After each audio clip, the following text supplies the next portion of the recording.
Абайдың қара сөздері 30 сөзі.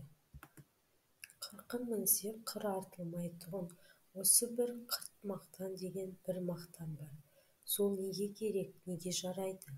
Ол ар есті білмейді, намысты білмейді, кең толғау үлкен ой жоқ, не балуандығы жоқ, не батырлығы жоқ, не адамдығы жоқ, не ақылдылығы, арлылығы жоқ.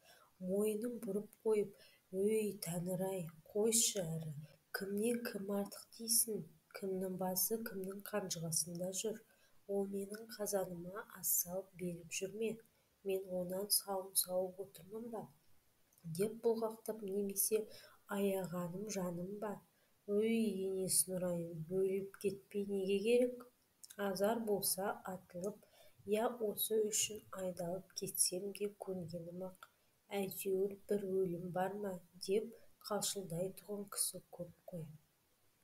Өздерің көріп жүрсіңдер.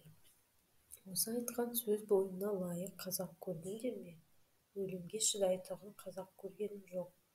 Өлімге шыдамаймын дегенде қазақ көргенім жоқ.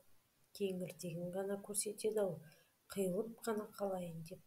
Егер осы сөз бойына лайық кісі көрінсе, ақылы жоқ болса да қайратымен ақ кісі айдындыратұғын адам болғаны ғой.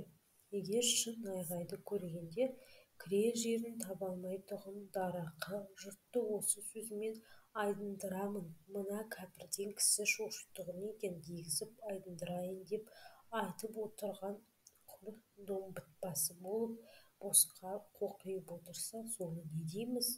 Ай, Құдай-ай, жанға мырзалық қылатұғын ердің жадағайда ақ сертке тұрғыштығы, малға мырзалығы, дүниені бір тиын есеп көрмейтұғын жомарттығы әртүрлі белгісі бойынша тұрмас па еді? Ұялмас бетке талмас жақ береді, деп көп былжыраған арсыз ұятсыздардың бірі дағы.